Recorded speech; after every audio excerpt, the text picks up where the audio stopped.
जैसे कि ये अक्सर होता है कि जब आप परमेश्वर के लिए कुछ करना चाहते हैं तो शैतान आकर आपको दबाने की कोशिश करता है।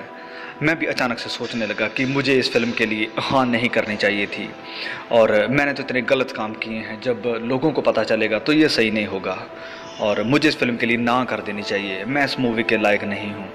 और फिर डायरेक्टर ने भी मुझे कॉल किया और कहा कि शायद इस फिल्म के बाद तुम इस शहर में एक्टिंग नहीं कर पाओगे और इसके लिए मैं जिम्मेदार नहीं होना चाहता। और मुझे भी डर लगने लगा और फिर मुझे एहसास हुआ कि इस काम के लिए परमेश्वर मुझे लेकर आए हैं। मेरा ये टैलेंट परमेश्वर की ओर से है, ना कि इंसानों की ओर से। और मैंने अपने आप से कहा कि हम सब बुलाए गए हैं अपनी अपनी सलीब उठाने के लिए, और अगर हम अपनी सलीब को नहीं उठाएंगे तो इसके वजह से ज़रूर कुचले जाएंगे। जब सवाल आता है इस फिल्म को करने के बारे में तो मैं सोचता हूँ कि अगर हमने ये मूवी किसी नियंत्रण सेटिंग में की होती तो आप शायद असल प्रदर्शन को कभी नहीं देख पाते। ये सच में बहुत ही दर्दनाक और पीड़ा से भरा हुआ था।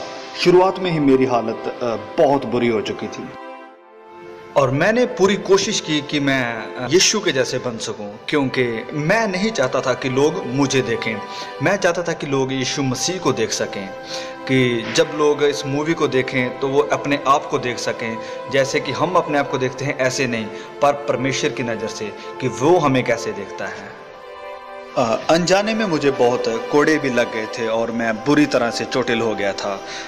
जब मैं स्लीव को उठाया हुआ था तो मेरा ये कंधा पूरी तरह से जख्मी था।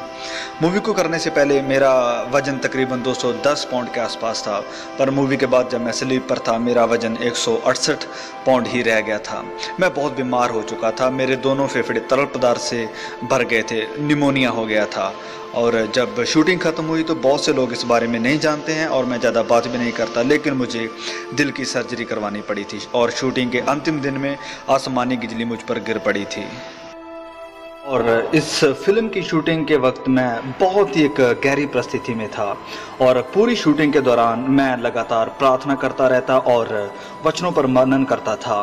और जैसे कि आप कहोगे कि मैं चरित्र में कैसे बना रहा, तो ये एक बहुत ही एक ज़रूरी सवाल है, क्योंकि मैं जानता था कि लोग यीशु को तभी देख पाएंगे अगर हम प्रार्थना और उपवास में बने रहे। और मैं आपको बताना चाहता हूँ कि उपवास रखना तो शीघ्र था मेरे बीमार होने की वजह से।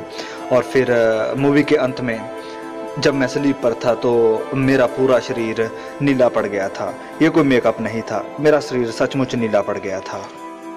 स्लीप के ऊपर मेरा ये का बहुत ही बुरी हालत में था और वो दर्द मेरे सहन शक्ति से बिल्कुल बाहर थी और मैं इतना बीमार था कि अगर ये कंधा निकल भी जाता तो मुझे कुछ भी महसूस नहीं होता।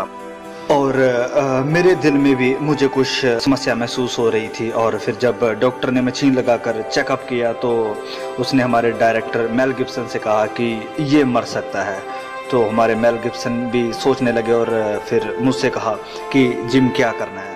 तो मैंने मेल गिब्सन से कहा कि मैं अब मरने के लिए तैयार हूँ, ये अब मेरे और परमेश्वर के बीच का मामला है, तो मैं घर जाने के लिए तैयार हूँ, क्योंकि मैंने कभी भी अपने आप को इस लायक नहीं समझा था और उस समय मैं बिल्कुल तैयार था परमेश्वर के पास जाने के लिए। पर मैं जानता था कि अगर मैं इस फिल्म को बनाते हुए मर भी जाऊँ तो बहुत से लोग इस फिल्म के द्वारा बचाए जाएंगे। मूवी के अंतिम सीन में जब मैं चट्टान के ऊपर चढ़ रहा था तो आधे रास्ते में, जबकि हर कोई अपनी अपनी पोजीशन में था, उस समय वहाँ पर तकरीबन 250 के करीब कुछ लोग थे।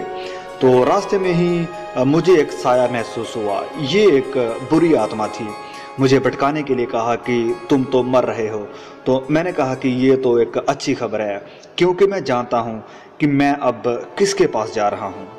स्लीप के ऊपर जब मैं तो मुझे सांस लेने में बहुत तकलीफ़ हो रही थी, क्योंकि ये सच्चाई है कि जब स्लीप के ऊपर किसी की मृत्यु होती है तो वो दम घुट के ही होती है और शारीरिक तौर पर मैं भी इसी तकलीफ़ से जूझ रहा था। शायद हमारा प्रभु चाहता था कि मैं भी उस दर्द को महसूस करूं जो उसने सहन किया था, पर परमेश्वर मुझे संभाल रहा था और मेरा हाथ पकड़े हुए था और वो शायद चाहता था कि तुम कहाँ तक मेरे साथ चल सकते हो। और मैंने कहा कि प्रभु मेरा कतरा कतरा हाजिर है। अंत में मैं कहना चाहता हूँ कि सप्ताह में सिर्फ एक बार प्रैक्टिस करके आप ओलंपिक एथलीट या फिर विश्व प्रसिद्ध चैंपियन नहीं बन सकते हैं। यीशु को अपने जीवन में आपको हर पल प्रतिदिन लेना है। यीशु ही आपकी सच्चाई है, वो आपकी जिंदगी है, वो आपके साथ हर पल रहना चाहता है, आपके जीवन का वो कोच है। जब आप गिरते हैं तो वो आपको हिम्मत देता है फिर से चलने की, वो आपको सहारा देता है, वो चाहता है कि आप उसके लिए और ज़्यादा, वो आपको उत्साहित करता है कि आप उपवास करें, लगातार प्रार्थना करें, सप्ताह में बस एक बार नहीं बल्कि प्रतिदिन। आप में से जितनों ने यीशु को ग्रहण किया है उसे आप दिल में बिठा कर रखें, क्योंकि जब कभी भी आप पाप करते हैं आप उसका इनकार करते हैं। पवित्र बनो जैसे कि आपका बुलाने वाला भी पवित्र है।